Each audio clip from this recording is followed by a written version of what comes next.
Berceau de la Renaissance, la Toscane est une région du nord-ouest de l'Italie, située entre la mer Tyrrhénienne et les Apennins. Les paysages sont de véritables œuvres d'art. Des forteresses qui attestent d'un riche passé historique, une nature grandiose et raffinée. Voici quelques-unes des spécificités de la Toscane qui donnent à cette région son caractère unique.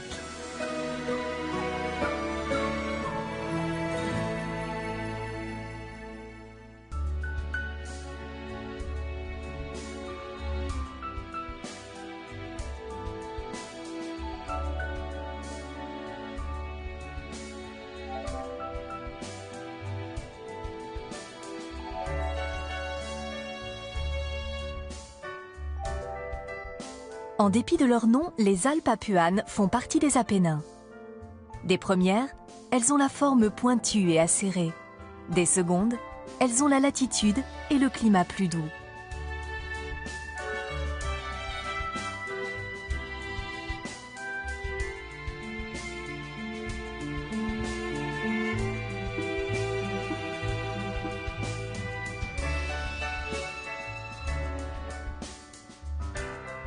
C'est cette dualité qui fait leur particularité. Les contradictions de ce paysage sont bien visibles. Avec ses forêts accrochées à flanc de montagne, ses pitons rocheux et ses à-pics vertigineux.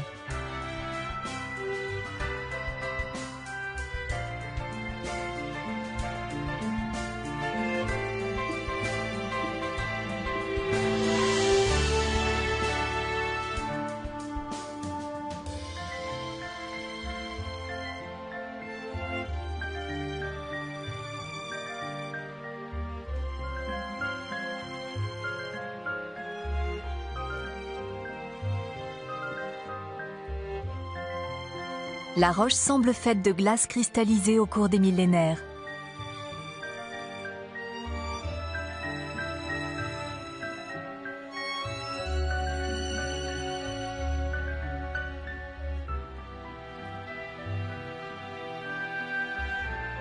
La blancheur des Alpes apuanes est éblouissante. On en extrait le marbre de Carrare d'un blanc immaculé. Ces montagnes offrent de grandes richesses, surtout là où ces carrières ont transformé ces flancs en d'immenses escaliers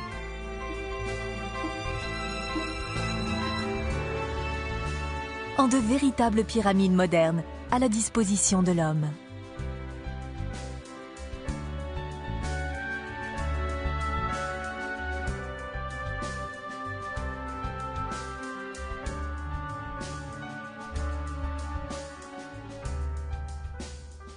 Tailler ces grands blocs de marbre représente un véritable défi. Une fois extraits de la montagne, ces blocs peuvent partir à travers le monde. Ils vont subir des transformations. Façonnés par de grands artistes, ils vont se métamorphoser en œuvres d'une rare beauté, telle la Pietà de Michel-Ange ou la célèbre Vénus Victrix de Canova, à laquelle Pauline Bonaparte Borghese a prêté ses traits.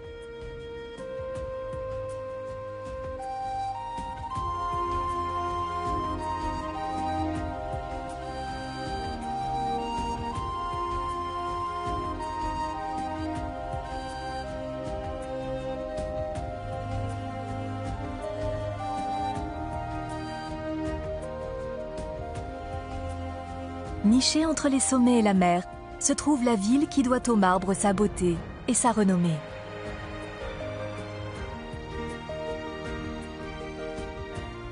L'élégance de Carrare se ressent dès l'arrivée dans la cour du Palais ducal, siège de l'Académie des Beaux-Arts. Le moindre recoin du bâtiment illustre le génie des grands maîtres de la sculpture.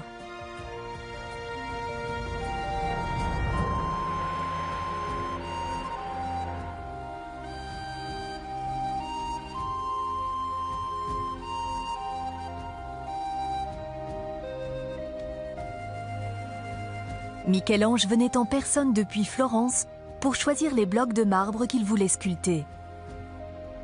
Lors de ses visites à Carrare, il séjournait au cœur de la vieille ville. Au XVIe siècle, les ducs de Massa ont modifié l'apparence de la ville. Mais la cathédrale romano-gothique de Carrare était déjà entièrement recouverte de marbre depuis le XIVe siècle.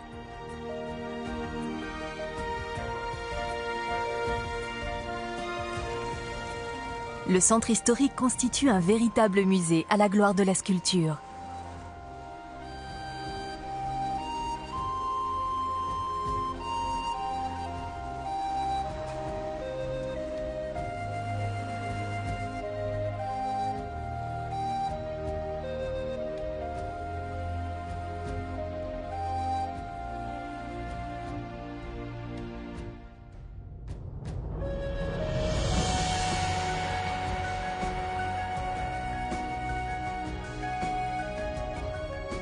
À la fin du XVe siècle, la région était aux mains de la maison Malspina.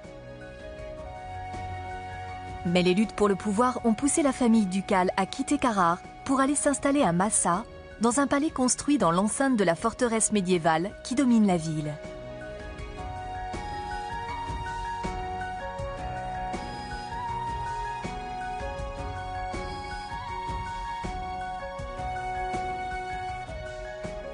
Massa était une étape importante pour les pèlerins venus du nord qui empruntaient l'antique via Francigena pour se rendre à Rome.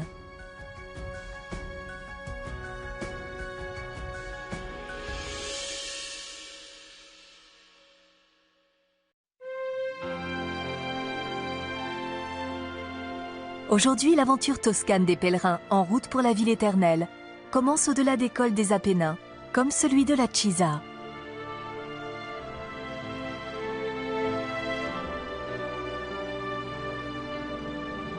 C'est justement pour accueillir les voyageurs que Pontremoli s'est développé entre deux cours d'eau.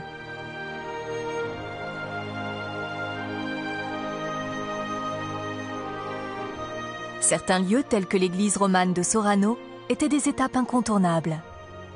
Un peu plus loin, la route se divisait en deux. D'un côté, la Via Francigena, qui longeait la côte en direction de Carrare et Massa. De l'autre, la Via del Volto Santo qui traversait la Lunigiana et la Garfagnana en empruntant d'anciens chemins de muletiers.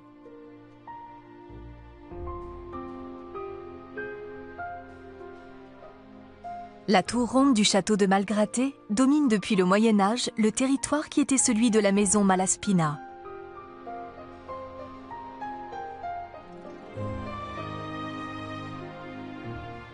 En revanche, celui qui suivait la vallée de la Magra passait par Aola.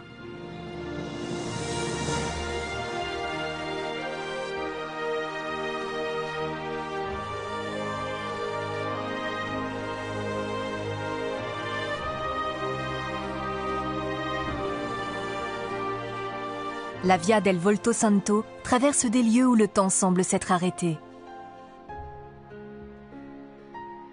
Le château de Bagnone existait déjà au XIIe siècle, avant même la construction du village qui l'entoure. Les forteresses sont nombreuses dans la région, car chaque fief avait besoin d'une ligne de défense.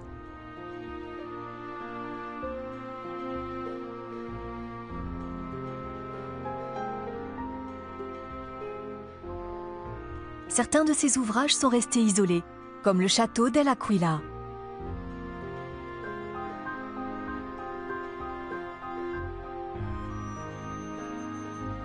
En d'autres lieux, c'est la nature elle-même qui s'est chargée de défendre les communes en les encerclant de vallées et de torrents.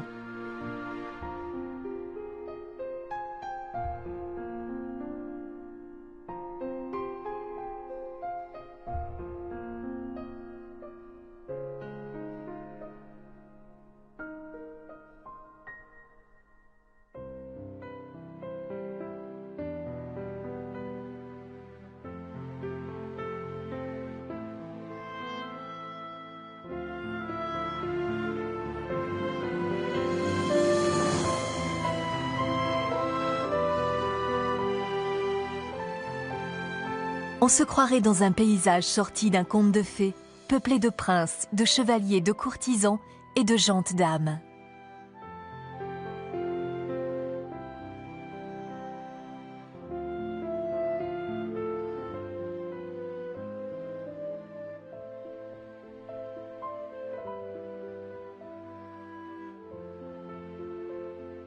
Chaque recoin, chaque vallée révèle un nouveau décor chargé d'histoire.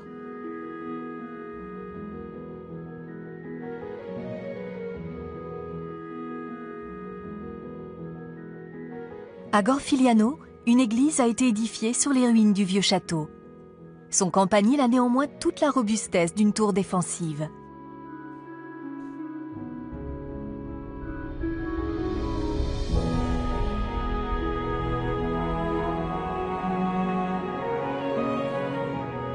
La construction militaire la plus imposante de ce territoire est la forteresse des Verrucole.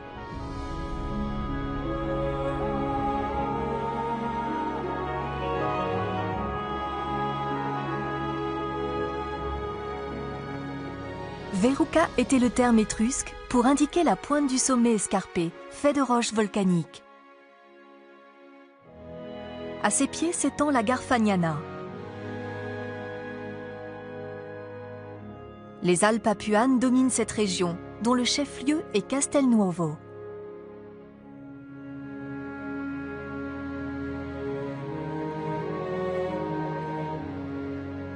Cette commune devait son importance à son entière soumission à la maison d'Este, qui en échange lui accordait d'énormes privilèges.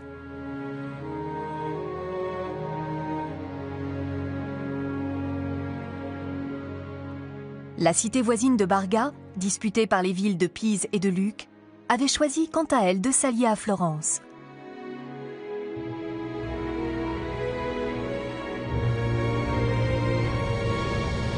Dans la Garfagnana, la nature a dissimulé quelques surprises.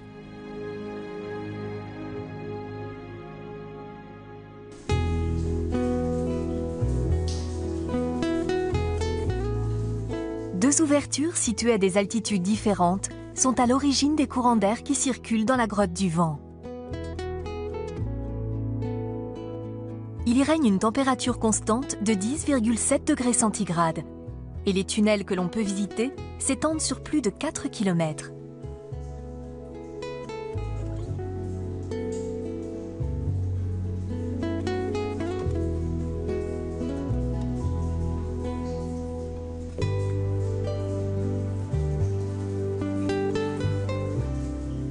Les eaux souterraines ont façonné la roche au cours des millénaires, créant une collection impressionnante de sculptures naturelles.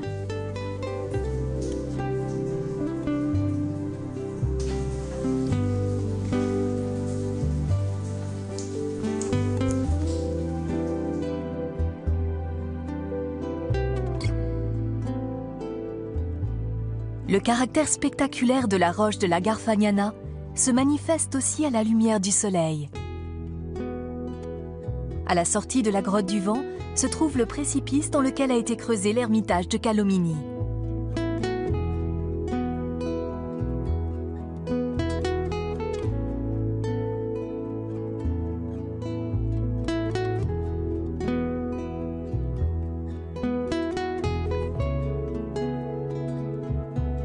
Notre voyage dans la Garfagnana se poursuit vers le sud. Le paysage est une longue succession de vallées et de cours d'eau.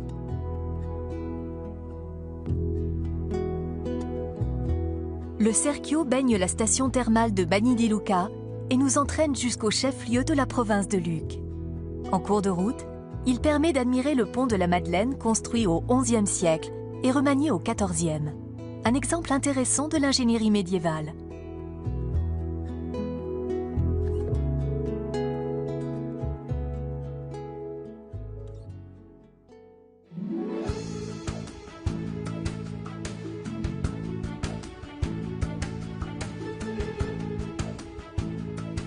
Un mur d'enceinte de plus de 4 km entoure la vieille ville de Lucque.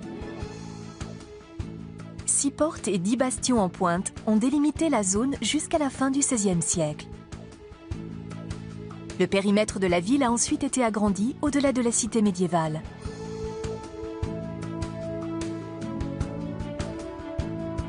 Mais encore de nos jours, les remparts n'ont pas seulement une fonction esthétique. Ils forment également une ligne de démarcation. À l'extérieur, la modernité.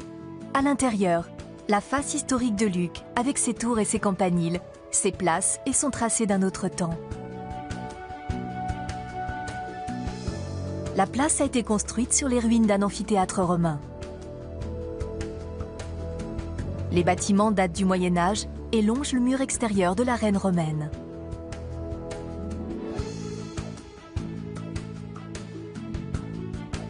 Parmi les joyaux d'architecture médiévale de Lucques, l'église San Michele in Foro, dont la splendide façade gothique dresse vers le ciel ses 4 niveaux de colonnade en loggia.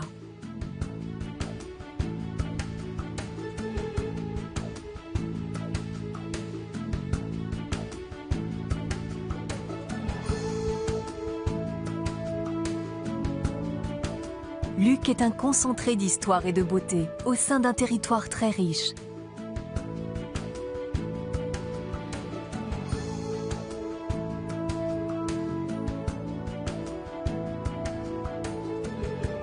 L'oasis naturelle Bosco del Botaccio est l'un des nombreux endroits où la nature est protégée.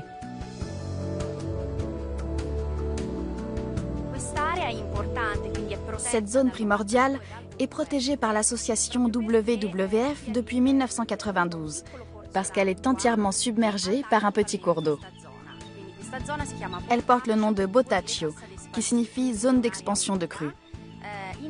C'est une zone humide intéressante, tant d'un point de vue naturaliste que d'un point de vue didactique. En effet, dans cette zone s'est recréé l'environnement d'un lac très ancien, le lac de Bientina, ou lac de Sesto, qui a été asséché à la fin du XIXe siècle.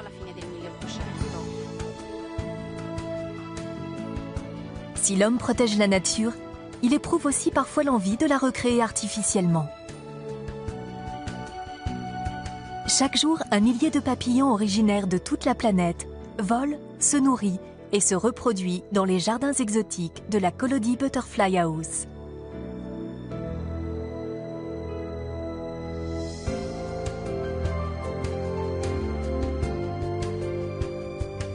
Collodi est véritablement un village de contes de fées, grâce à l'homme qui, au XIXe siècle, a donné naissance à l'un des personnages les plus illustres de la littérature pour enfants.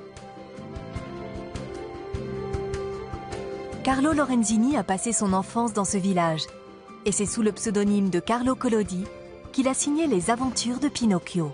Le parc littéraire a été créé en hommage au célèbre pantin et porte son nom.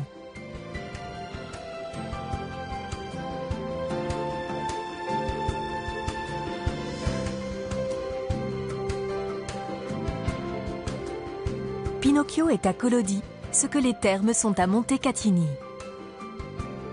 À l'origine de la célèbre station thermale se trouve une bourgade d'origine médiévale, Montecatini Alto, qui domine la plaine environnante.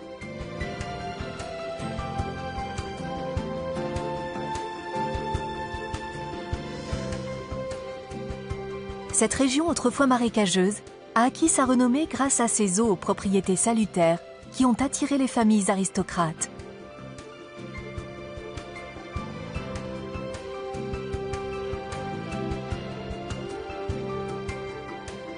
Mais bien avant que les thermes de Montecatini ne connaissent un succès grandissant, de riches familles étaient déjà à l'origine du développement culturel de villes, telles que Pistoia.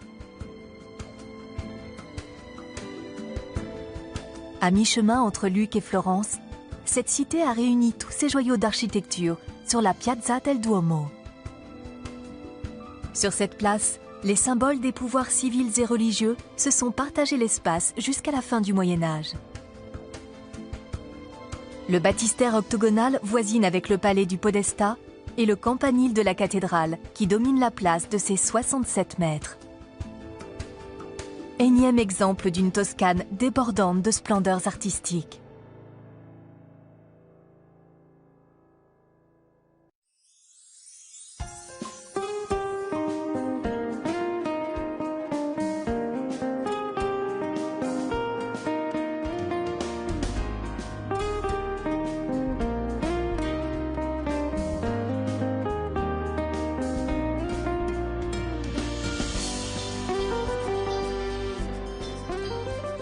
Nous quittons les montagnes et les collines de cette région pour partir à la découverte de son littoral.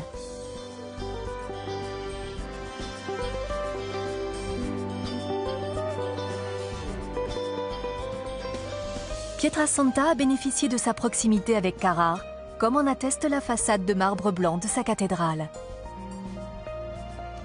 Aujourd'hui encore, les artistes contemporains fréquentent cette petite localité située au pied de la forteresse du XVe siècle.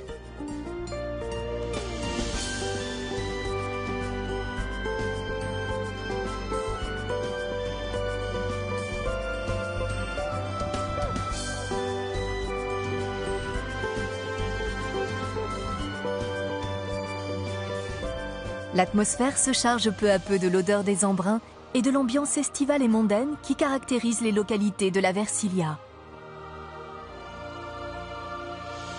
Forte dei Marmi est l'une des plus connues.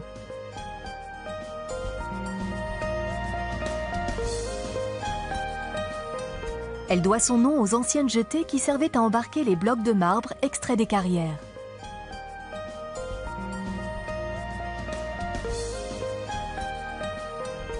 Pour pouvoir commercer, chaque ville avait besoin d'un débouché sur la mer. Viareggio a été pendant des siècles celui de Luc. Cette ville marine par excellence a découvert sa vocation touristique au XIXe siècle, en devenant tout d'abord une station balnéaire, avant d'être mondialement célèbre grâce à son fameux carnaval. Tout a commencé en 1973, quand des jeunes gens de la haute bourgeoisie défilèrent masqués dans les rues pour fêter le Mardi Gras.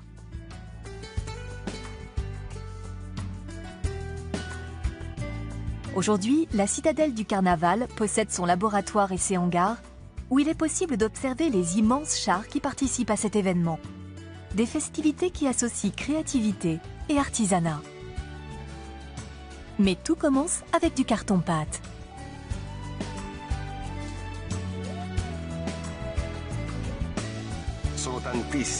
Il y a d'innombrables méthodes pour construire un char, mais on ne peut en aucun cas se passer du carton-pâte. Le terme carton-pâte est d'ailleurs un peu réducteur, car ce matériau est en fait utilisé pour recouvrir des structures qui, elles, sont réalisées à partir de tubes métalliques ou avec des matières plastiques. Quiconque ayant des velléités artistiques peut trouver sa place dans le carnaval de Viareggio. C'est un univers magique. Mais il est très difficile de devenir un constructeur de chars. Ça demande des années de travail. Il faut gravir tous les échelons. Il faut travailler dur dans les ateliers, car c'est la seule école qui forme au métier de constructeur de chars de carnaval.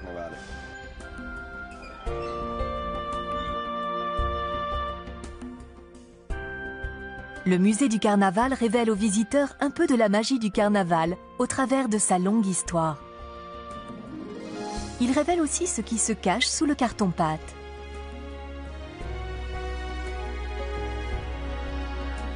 L'art du carnaval est éphémère, car tout en exigeant de ses interprètes travail, originalité et dévouement, il ne dure que quelques heures.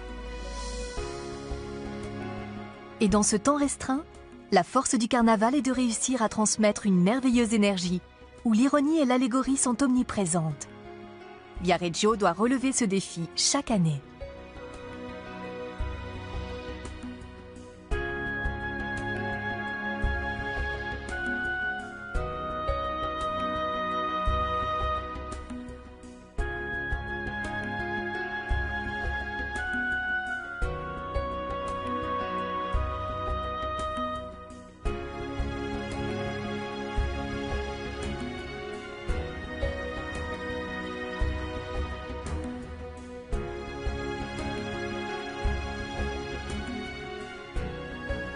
Entre Marina di Carrara et Viareggio, la Versilia s'étire sur un peu plus d'une trentaine de kilomètres en un vaste littoral sableux.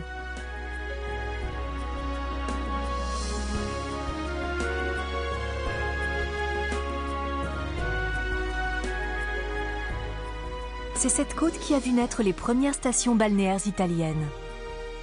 La première plage a été ouverte en 1828. Elle était divisée en deux parties, l'une pour les hommes et l'autre pour les femmes.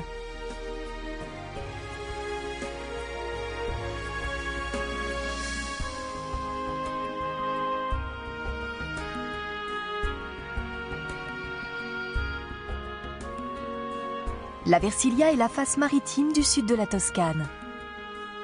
Elle constitue une charnière entre l'Italie du Nord et celle du Centre.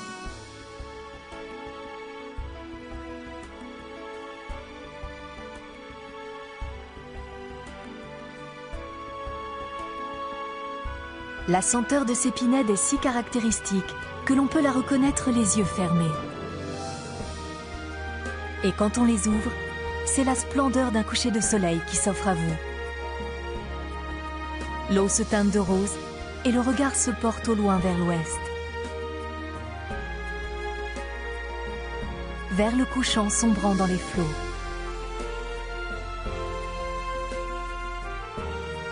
Le soleil semble hésiter à se coucher pour offrir à la terre encore quelques instants de lumière et baigner de ses derniers rayons la beauté de la Toscane.